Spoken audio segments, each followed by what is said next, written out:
Hermanos, muy buenos mediodías. Venimos por la vitamina de hoy, la vamos a recibir.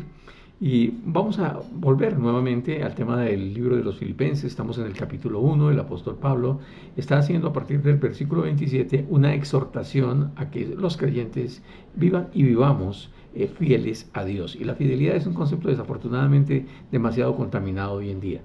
Pero sí, él pide que seamos fieles a Dios independientemente de si estamos siendo observados o no. Él dice eso, ¿no? Sea que yo vaya a verlos o que apenas tenga noticias de ustedes, pues pórtense bien, ¿sí? Y esto, pues, sabemos que Dios no puede ser burlado y Él observa todas las cosas.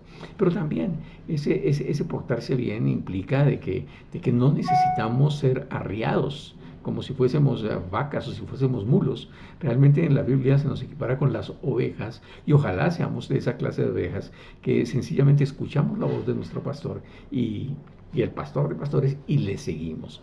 Ahora, debemos ser fieles también en los tiempos difíciles, en los tiempos de adversidad. Es muy fácil cuando todo funciona perfecto, pero aquí en este texto, él está diciendo que aún cuando nosotros tengamos que sufrir por su causa, de hecho, él estaba mencionando de que el sufrimiento hemos de tenerlo como un privilegio.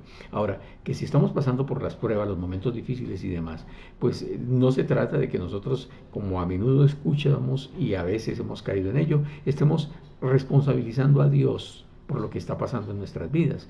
Debemos siempre entender que detrás de las circunstancias que hoy vivimos está el pecado. Y más bien lo que nosotros podríamos pedir a Dios en medio de las situaciones complicadas es que nos fortalezca en medio de las pruebas con la seguridad de que Dios lo va a hacer. Ahora bien, iniciando el capítulo 2, lo que nosotros podemos dar o ver allí es cómo Pablo da tres ejemplos especiales con respecto al tema de la fidelidad. Pero antes de empezar con los ejemplos, nosotros nos damos cuenta que él empieza a disertar sobre el tema y empieza al estilo, diríamos, ramino, a hacer unas preguntas que son retóricas, en el sentido de que no es que esté esperando que se las contestemos o que se las hayan contestado ellos, pero sí nos está haciendo algunas preguntas. Observemos cuáles son las preguntas entonces. Él está diciendo allí, ¿hay algún estímulo en pertenecer a Cristo? Pregunta. ¿Existe algún consuelo en su amor? ¿Tenemos en conjunto alguna comunión en el Espíritu? ¿Tienen ustedes un corazón tierno y compasivo? Pues son preguntas interesantes. ¿Hay algún estímulo en pertenecer a Cristo? ¿Realmente hay algún estímulo? Desde que sucedió ese evento, de que nosotros voluntariamente pusimos nuestra vida en las manos del Señor, ¿hay algo que haya cambiado? Pues en mi caso yo puedo decir que cambió todo. Claro, antes era una persona que no tenía ningún sentido en la vida, no tenía ningún propósito en la vida, ¿verdad? Realmente no tenía ni siquiera claro de dónde venía, qué estaba haciendo aquí, para dónde iba, pero Dios, en su misericordia, me permitió entender que mi vida, antes vacía, antes llena de condenación, tenía un destino, tenía un propósito, eso fue fundamental. Pero también él pregunta, ¿y hay algún estímulo en su amor? ¿Algún consuelo es la palabra que él utiliza? ¿Hay algún consuelo en su amor? Y aquí la palabra consuelo realmente va mucho más lejos de sencillamente ese sentir de pobrecito, ¿no? Realmente eso puede ser hasta odioso. Me decía ayer, casualmente hablando con alguien, él tiene una hija discapacitada desde que nació, pero decía que si hay algo que le molesta, es que, ay, pobrecita la niña, que eso a él le molesta. ¿Sí? Porque realmente aquí del consuelo que nos está hablando es un consuelo que actúa. Bueno, el verdadero amor actúa, ¿verdad? De un consuelo que actúa, un consuelo que fortalece, que anima, que realmente da ese sentir de esperanza. ¿Sí? Esa clase de consuelo. Ahora, es interesante para mí que en las Escrituras nosotros encontramos en 2 Corintios capítulo 1, versículo 5 y en 2 Tesalonicenses capítulo 2, versículo 16, que se nos dice que nuestro consuelo es Cristo, que nuestro consuelo es Cristo. Y eso a mí me llama muchísimo la atención, Primero, no es, más, es mucho más que simpatía, pero aquí está diciendo que Él es nuestra consolación. El Espíritu Santo, claro, Él es el consolador y nos consuela. ¿Sí? Pero aquí nos está mostrando que si bien es cierto el Espíritu es el médico, es Jesucristo nuestra medicina.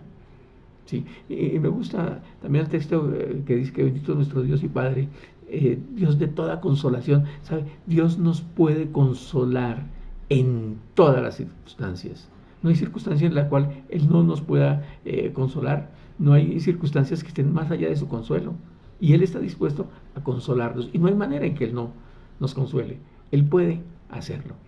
Y sigue diciendo aquí, ¿tenemos en conjunto alguna comunión en el Espíritu? Y podemos recordar la palabra comunión de koinonía, que significa tener en común las cosas. Pero aquí está hablando más de tener en común cosas materiales. Está hablando de tener en común el Espíritu. Y claro, todos nosotros hemos recibido el mismo Espíritu, el que recibieron los filipenses, como el que nosotros hemos recibido también el Espíritu Santo de Dios, que ha marcado una enorme diferencia. Todos hemos nacido de nuevo y ahora el Espíritu Santo habita en nosotros. Entonces, eso sí hace una grande diferencia. Tenemos eso en comunión. Él está moviendo nuestras vidas de una manera poderosa. Ahora, ¿tienen ustedes un corazón tierno y compasivo? Ay, qué buena pregunta. ¿Tienen ustedes un corazón tierno y compasivo? Tenemos el mejor modelo de compasión, el modelo de Jesucristo, ¿verdad? Él se compadecía aún delante de aquellas personas que le repudiaban porque las veía como ovejas sin pastor, necesitadas de amor. Y bueno, ¿qué tan tierno es nuestro corazón? ¿Qué tan compasivo es nuestro corazón? Es una pregunta difícil, ¿verdad? ¿Qué tan compasivos somos? ¿Qué tanto nos identificamos con el dolor ajeno? ¿Qué tan tierno es nuestro corazón? Cuando en realidad sabemos que desafortunadamente la amargura y el pecado endurecen el corazón. Pero gracias a Dios porque nos ha mostrado también que es el perdón y es el arrepentimiento la manera en como nuestro corazón está siendo tratado por Dios para que sea ese corazón sensible como es el suyo hacia nosotros. Dios está trabajando en nuestras vidas y qué bueno recordar que el que empezó la buena obra la seguirá perfeccionando en nosotros, ¿verdad?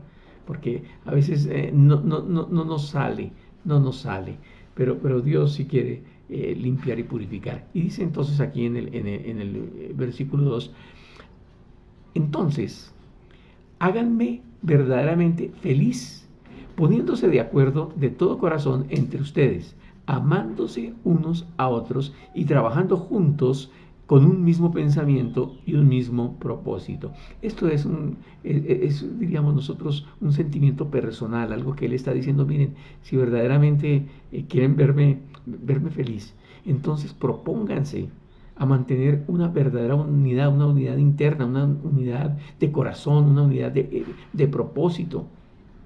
Ustedes procuren esto porque eso realmente debería ser la meta. Pero claro, hay dificultades para llegar a la meta, ¿verdad? Y las encontramos. Aquí habla de eso. El versículo 3 dice, no sean egoístas, no traten de impresionar a nadie, sean humildes, es decir, considerando a los demás como mejores que ustedes. No se ocupen solo en sus propios intereses, sino también procuren interesarse en los demás. Como dice la versión Reina Valera, no hagáis nada por vanagloria, por contienda, o por contienda y vanagloria. Sí, esas son las cosas que nos impiden realmente tener la fidelidad que Dios espera que nosotros manifestemos, que andemos en la unidad que Él espera que nosotros andemos. Y es que en muchas ocasiones, tristemente, las cosas que hacemos no las hacemos por amor hacia los demás, sino desafortunadamente las estamos haciendo por competir, por promocionarnos y eso es algo que obvio a Dios le desagrada. Y un antivirus contra eso, pues es precisamente esa humildad que se debe manifestar en nuestros corazones.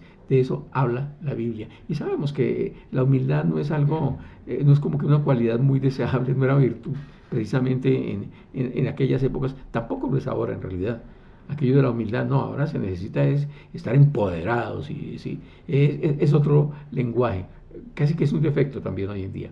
Ahora, la Biblia sí nos dice de que debemos tener un sano concepto de nosotros mismos, de eso ya hablé, no me voy a extender, pero qué bueno que estemos recordando de que todo lo que hemos recibido en realidad no nos pertenece. Las habilidades, dones y talentos vienen de Dios. Y cuando nosotros actuamos desconociendo esto, estamos caminando por el camino de orgullo que Dios detesta. Entonces, qué bueno que nosotros seamos suficientemente humildes y nos interesemos genuinamente por los demás. Y el interés genuino no se demuestra con salamería y no, realmente siendo o brindando el tipo de ayuda que las personas necesitan recibir. ¿Sí? A veces, bueno, las palabras, decía con sabiduría mi abuela, se las lleva el viento. ¿Sí? Qué bueno que es poder tener actos en donde eso se manifieste sin hipocresías, pero con respeto. Sí, yo creo que esas son cosas que manifiestan verdadero interés por los demás. Ahora, hermano, nosotros, tú y yo, tenemos un propósito y el propósito Dios nos lo ha dado. Nosotros tenemos la responsabilidad de llevar las buenas nuevas a todo el mundo.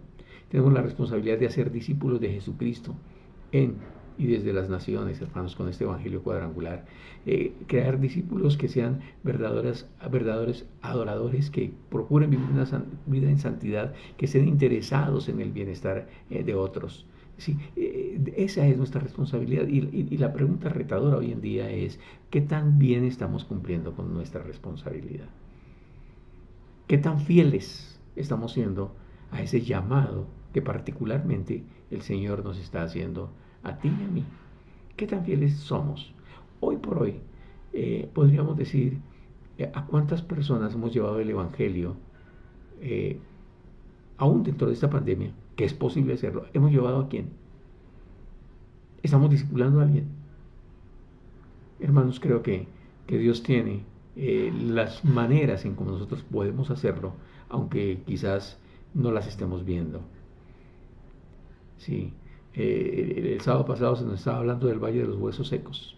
Hay cosas que quizás no estamos viendo, pero saben, una muy buena manera de llevar el Evangelio y de hacer discípulos es a través de los grupos pequeños, de los grupos pequeños que podemos utilizar, o más bien que podemos tener utilizando las plataformas que nos han sido dadas. Dios nos da estrategias hoy en día también para tener personas a quienes podamos ministrar y de quienes podamos también recibir ministración. Yo creo que ahí es sencillamente estar en la jugada a la manera de Dios. Y Dios nos va a permitir cumplir con la obra que nos ha llamado a hacer. Desarrollemos esa iglesia que Jesús quiere, una iglesia que se reproduce, que supera el orgullo, que supera sus diferencias, sus contiendas, para hacer la voluntad de Dios en sus vidas. Voy a orar para que esto sea una realidad. Padre, tú conoces, Señor, nuestro corazón. Y sabes, Dios, que hay algunas cosas que se han albergado en él, Señor, y que no corresponden al sentir que hay en tu corazón, Señor.